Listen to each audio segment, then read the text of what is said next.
In question 1, the percentage oil content P and the weight W milligrams of 10 randomly selected seeds has been recorded. We've got the summary statistics given here, and we need to find the values of SWW and SWP. Well, we know that SWW is defined to be sigma W squared minus sigma W all squared divided by N. Well, sigma W squared is 41,252 minus the 640 squared divided by 10, and this gives an answer of 292. Now for SWP, we're looking at sigma WP minus sigma W times sigma P divided by N. Well, sigma WP is 27,557.8 minus the 640 times the 431 over 10, and this gives an answer of negative 26.2. In part B, we need to calculate the product moment correlation coefficient between P and W, and we know that this is defined to be SWP over the square root of SWW times SPP. So we're looking at negative 26.2 divided by 292 times the 2.72, which has been given in the question, all square rooted in the denominator, which gives an answer of negative 0.930. We're then asked to give an interpretation of the product moment correlation coefficient. Now, the fact that it's negative means we're looking at negative correlation, which simply means that as the weight of sunflower seeds increases, the percentage oil content decreases. For you to get the mark here, you need to give your answer in context. So you need to mention the weight of seeds and the percentage oil content, and you need to mention that as one increases, the other decreases. We're then asked to find the equation of the regression line of P on W. B is the gradient, A is the y-intercept. Well, the gradient B is given by SWP over SWW, which is equal to negative 26.2 divided by 292. This gives an answer of negative 0.089726 ... And to find the A, which is the y-intercept of the regression line, we know that P bar is equal to A plus B times W bar. Now P bar is 431 over 10, which is equal to A plus the value we just obtained for B, which is negative 0.089726 ... times W bar, which is 640 divided by 10.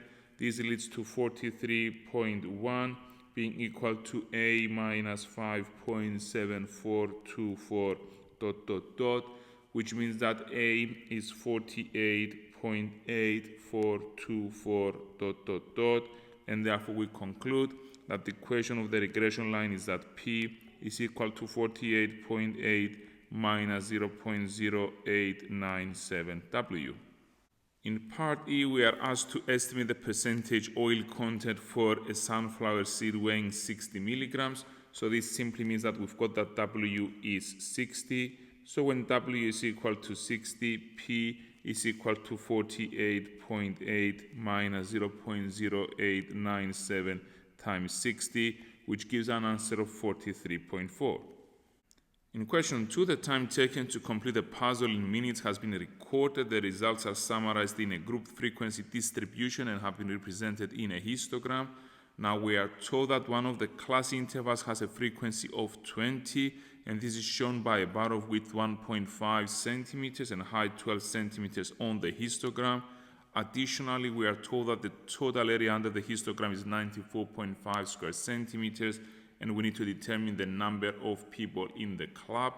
Well, let's start by considering this particular bar. There it is. It has a width of 1.5 centimeters and a height of 12 centimeters. So I will start by calculating its area, which is simply 12 times 1.5, which is 18 squared centimeters.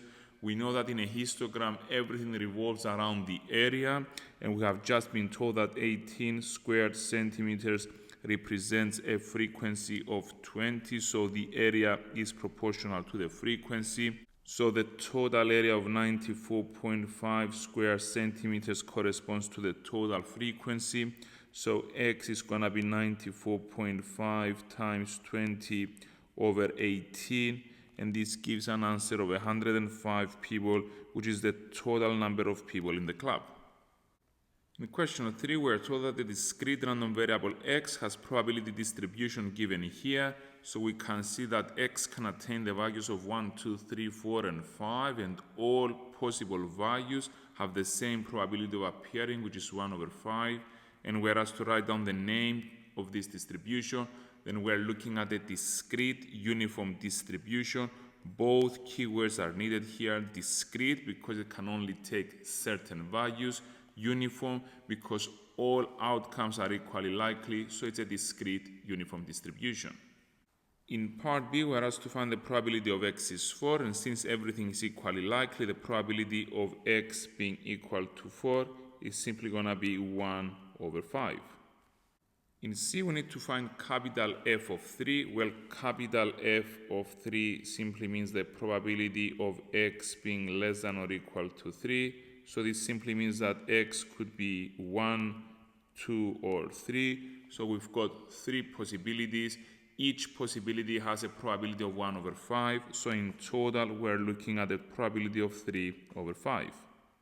In part D, we're asked to find the probability of 3x minus 3 being greater than x plus 4. So I will start by rearranging the inequality and solving for x. So we're looking at the probability of 2x being greater than 7, which is the probability of x being greater than 3.5. Well, we know that x can attain integer values between 1 and 5 inclusive. So this means that we're looking at x being 4 or 5, so 2 possible outcomes, so a total probability of 2 over 5. In part D, we're asked to write down the expectation of x. Now the prompt to write down, not determine, calculate, or find means that it's something obvious.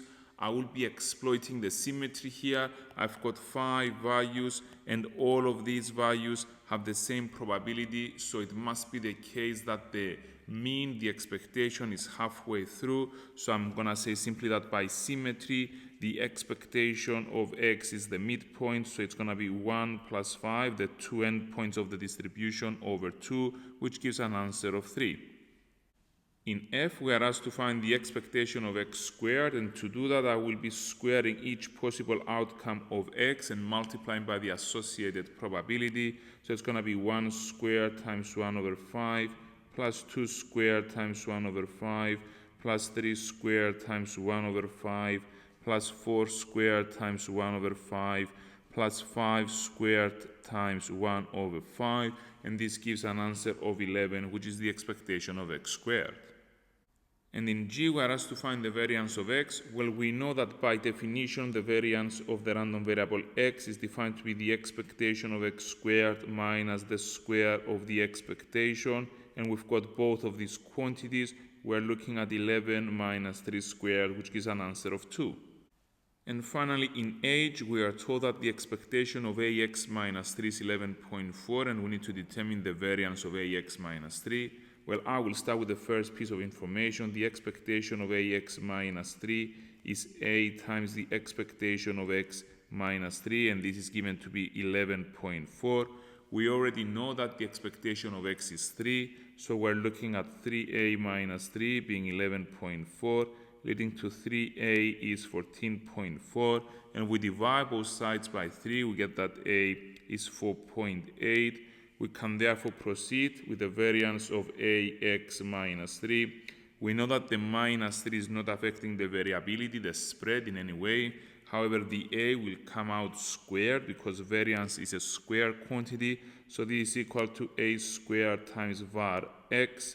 Now, a has been found to be 4.8. So we're looking at 4.8 squared times the variance of x, which is 2, which gives an answer of 46.08. In question 4, we've got the times t minutes spent using a mobile phone. The researcher has coded the data using v is t minus 5 over 10, and we've got the results summarized in the table here. We need to write down the value of a and b. A is the midpoint of the class from 5 to 10. B is the midpoint of the class from 20 to 30. So obviously a is equal to 5 plus 10 over 2, which is 7.5, while B is 20 plus 30 over 2, which gives an answer of 25. We are then asked to calculate an estimate of the mean of V, so I'll be using the summary statistics provided here. I will start by finding the total frequency, so sigma F, which is equal to 20 plus 24 plus 16 plus 14 plus 6. This gives an answer of 80, and we know that V bar is going to be the sigma Fm over the sigma F. I'm multiplying the frequencies with the midpoints. This has been done for us. The addition gave an answer of 825. So we're looking at 825 divided by 80, which gives an answer of 10.3125. In part C, we need to calculate an estimate of the standard deviation of V, and I will start by reminding ourselves that the standard deviation is given by the square root of the sigma Fm squared over sigma F minus the sigma Fm over sigma F all squared. In our case, the sigma Fm squared is 12,012.5, and I divide that by the total frequency of 80 minus the 825 over 80 squared, and I take the square root of the whole thing. If we plug this on the calculator, we get an answer of 6.6188 ... which I can give to 3SF as 6.62.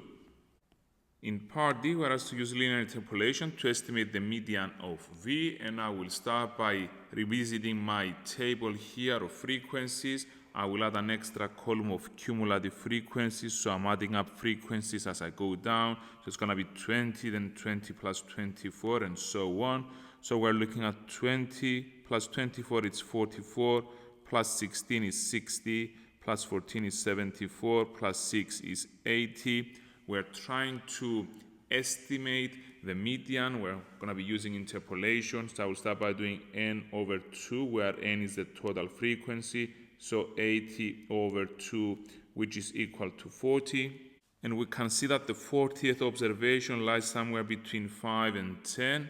So I will draw this simple diagram here. The 5 and 10 are going to be my endpoints. So 5 and 10 goes here. Somewhere along the way, we've got the median, which I call M. Below, I'm going to put the cumulative frequencies. We've got 20 observations up to 5 and 44 observations up to 10. So I will write 20 and 44, and we're trying to estimate the corresponding value for the 40th position. That's going to be the median. So I'll be doing the small gap over the small gap, which is equal to the big gap over the big gap. So I'm just using ratio and proportion here. So we've got that M minus 5 over 40 minus 20 is equal to 10 minus 5 over 44 minus 20. This leads to M minus 5 over 20 being equal to 5 over 24. And if I cross multiply with the 20, I get that M minus 5 is equal to 4.167, and therefore the median turns out to be 9.167. We are then asked to hence describe the skewness of the distribution, giving a reason to justify our answer. Well, we have calculated the mean and the median, and we know based on this we can conclude on the symmetry, on the skewness of the distribution. We have found the mean, which is 10.3, is greater than the median, which is 9.17. And when the mean is greater than the median, we conclude that there is positive skewness. In part F, we are asked to calculate estimates of the mean and the standard deviation of the time spent using a mobile phone. Now recall that the data has been coded using V is t minus 5 over 10. All this time, the mean and the standard deviation we found was the coded mean and the coded standard deviation, and I need to decode my data.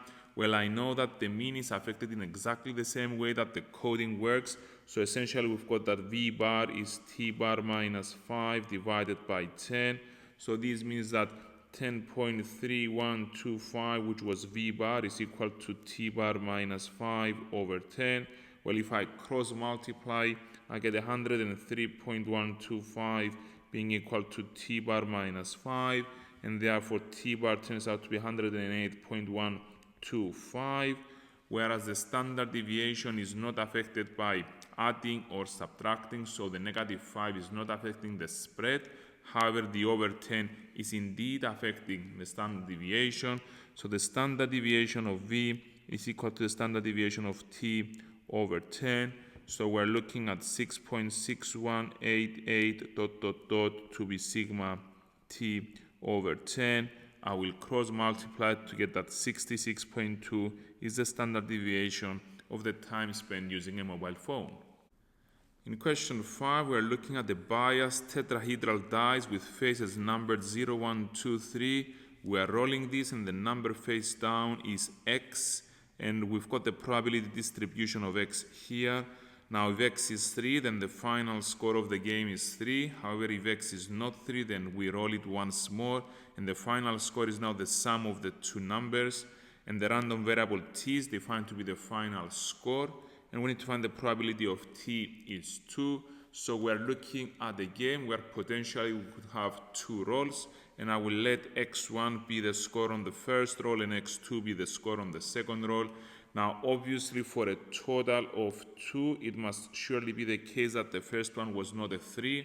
So we're looking at the first one being a 0 and the second one being a 2.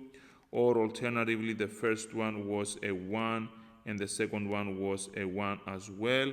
And the final option is that for the first one we got a 2 and the second roll was a 0. So the two rolls are independent, so I will be multiplying probabilities. So the probability of x1 is 0 is 1 over 6, and the probability of x2 is 2 is 1 over 6. So I'll be doing 1 over 6 times 1 over 6. Then it's going to be 1 over 6 times 1 over 6. This is the 1, 1 scenario.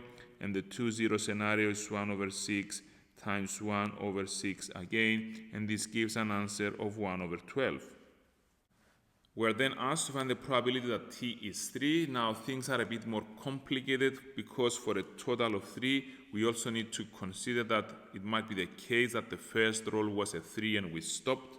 So overall, the probability that t is 3 is the probability of x1 being 3 and there is no second roll. Or we got a 0 on the first roll and a 3 on the second roll. Alternatively, we got a 1 on the first roll and a 2 on the second roll, or we got a 2 in the first roll and a 1 in the second roll.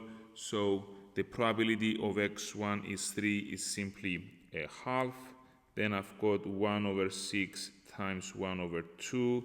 Then the 1, 2 scenario is 1 over 6 times 1 over 6. And the 2, 1 scenario, it's going to be 1 over 6 times 1 over 6. In total, we've got 4 different scenarios that will give me a total of 3, and this works out to be 23 over 36. In part C, we've got conditional probability. Given that the die is rolled twice, what's the probability that the final score is 3? So we know for a fact that we have rolled the die twice, and we're wondering what's the probability that the final score will be 3. So for us to have rolled the dice twice, it surely means that the first roll was not a 3. So my denominator is a probability of x1 not being equal to 3. And we will see what are the different combinations that will give you a final score of 3 when the die has been rolled twice. When looking at our answer to part B, it's all 3 scenarios here. The first scenario is excluded because we know that the first roll was not a 3. So we're looking at the probability of x1 being 0 and x2 being 3, or the probability of x1 being 1 and x2 being 2, or the probability of x1 being 2 and x2 being 1. So this gives 1 over 6 times 1 over 2 plus 1 over 6 times 1 over 6 plus 1 over 6 times 1 over 6, and the probability of not getting a 3 on the first roll, it's a half, because the probability of getting 3 is a half. So 1 minus a half is the probability of not getting 3, which gives an answer of 5 over 18. In question 6, we've got 3 events A, B, and C. We've got some probabilities here. we're additionally told that A and C are mutually exclusive and we need to find the probability of A union C. Well, first of all, if two events are mutually exclusive, it means that they cannot happen at the same time. So in this case, it means that the probability of A intersection C is 0. Additionally, we know that for any two events A and C, the probability of A union C is the probability of A plus the probability of C minus the probability of their intersection. So we're looking at 2 over 5 plus 1 over 2, which is the probability of C minus 0, which gives an answer of 9 over 10. We are then told that A and B are independent and we need to show that the probability of B is 3 over 8. Well, we know that if two events A and B are independent, then the probability of their intersection is simply the product of the individual probabilities. And we also know that the probability of A union B is the probability of A plus the probability of B minus the probability of A intersection B. So in our case, we've got probability of A union B being equal to the probability of A plus the probability of B minus the probability of A times the probability of B. The probability of A union B has been given to be 5 over 8. This is equal to the probability of A, which is 2 over 5, plus the probability of B minus 2 over 5 times the probability of B. This leads to 9 over 40 being equal to 3 over 5 times the probability of B. And if I divide both sides by 3 over 5, I get that the probability of B is 3 over 8 as required.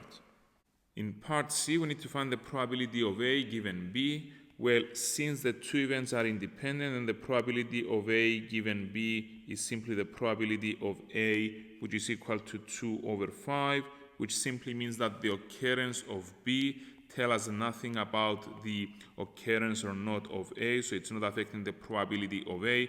That's why the probability of A given B is equal to the probability of A. We could actually go a step further here and improve this result. We're looking at the probability of A given B, which we know by definition is the probability of A intersection B over the probability of B. Well, by independence, the probability of A intersection B is the probability of A times the probability of B over the probability of B, and obviously the probability of B will cancel out, and therefore we are left with the probability of A. We are then told that the probability of C dash intersection B dash is 0.3, and we need to draw a Venn diagram to represent the three events A, B, and C. Well, I will start by finding the probability of A intersection B, which is the probability of A times the probability of B, since the two events are independent, which is 2 over 5 times 3 over 8, which gives an answer of 3 over 20. I will then proceed by drawing my Venn diagram. There it is. A and C are disjoint circles because they are mutually exclusive events, so they have nothing in common. We have found that the probability of A intersection B is 3 over 20, so I will write the 3 over 20 here. Well, we know that the probability of A is 2 over 5, so all of this is 2 over 5. So the only A region is going to be 2 over 5 minus 3 over 20, which gives an answer of 1 over 4. So 1 over 4 goes in the only A region. And then using the fact that the probability of C dash intersection B dash is 0.3, we know that outside of C and outside of B is the quarter, and the number here, which is outside all three events, these two numbers should add up to 0.3, so the number here should be 0.3 minus a quarter, which is 0.05. I will then use the fact that the probability of C is a half, so if I shade this region here, this is exactly a half, and using the fact that the total probability is 1, it means that these numbers added up should give me a result of 1, so the only B region is going to be 1 minus a quarter plus 3 over 20 plus a half plus 0.05. This gives an answer of 1 over 20, which is the only B region. And I can therefore proceed in finding the B intersection C using the fact that the probability of B was found to be 3 over 8. So all of this is 3 over 8. So the B intersection C will be the 3 over 8 minus the 3 over 20 plus 1 over 20. this is giving an answer of 7 over 40, so I will write the 7 over 40 here. I will then get rid of the half here, anything I've written in red, and knowing that the probability of C is a half, the only C region is a half minus 7 over 40, which gives an answer of 13 over 40, which completes the Venn diagram.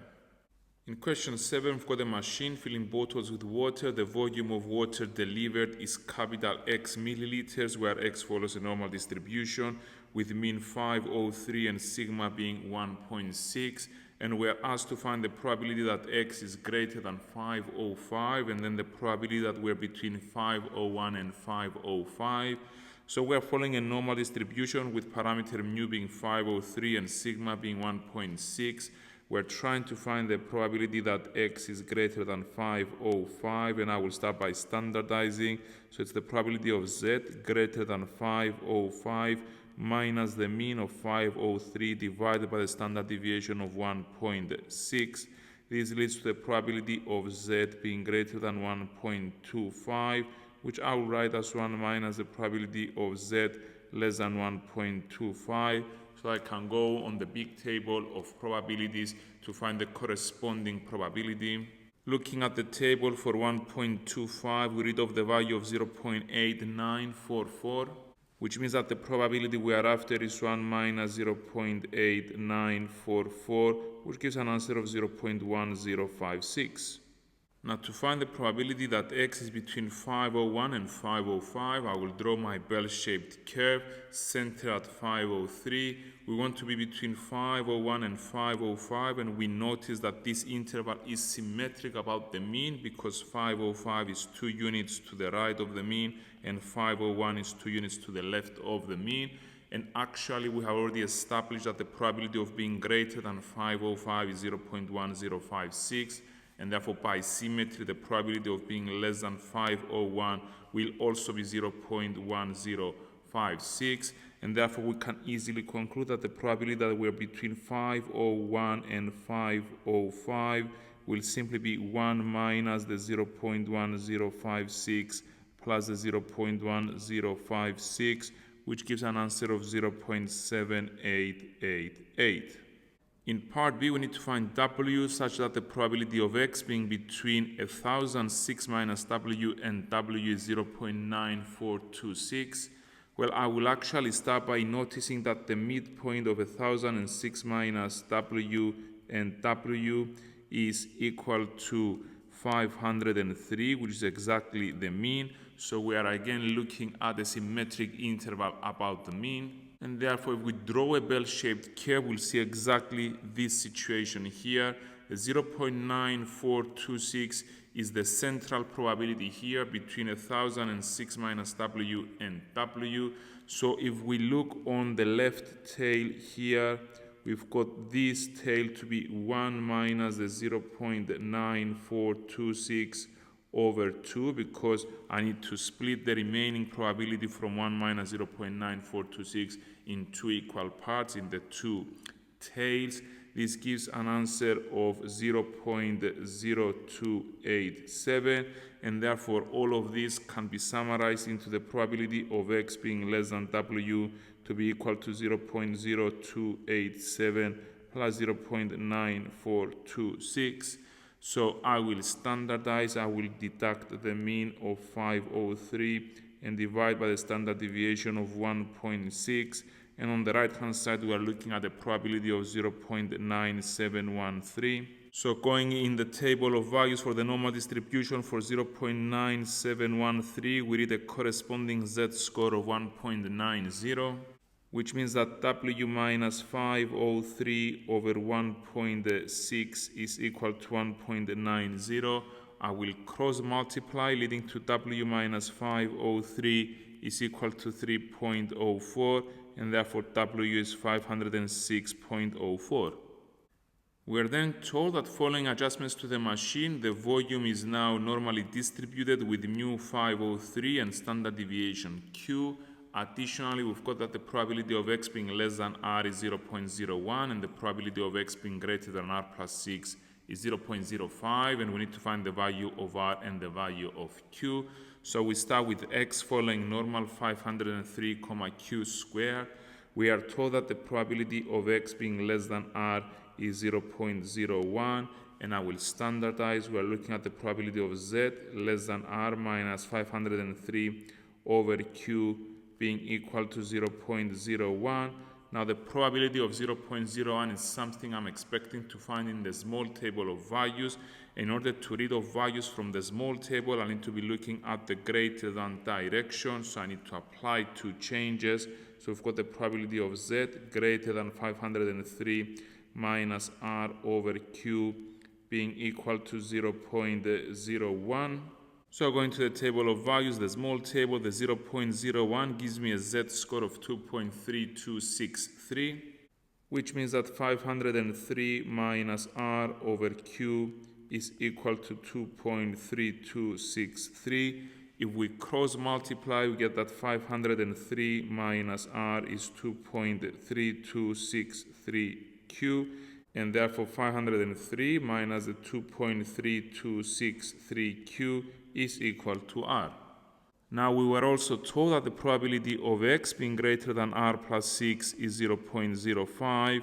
I will standardize, leading to the probability of z greater than r plus 6 minus 503 over q is equal to 0.05. Once more, the 5% is a nice round probability I expect to find in the small table of values. This time I've got the right direction, it's the greater than direction. So looking at the small table of values for 0.05, we read off 1.6449, which means that r plus 6 minus 503 over q is equal to 1.6449. I will cross multiply, and I will also simplify the left hand side. So we're looking at r minus 497 is 1.6449q, leading to r being equal to 497 plus 1.6449q. I'm simply looking at simultaneous equations in r and q. I will equate these two, leading to 503 minus 2.3263q is equal to 497 plus 1.6449q.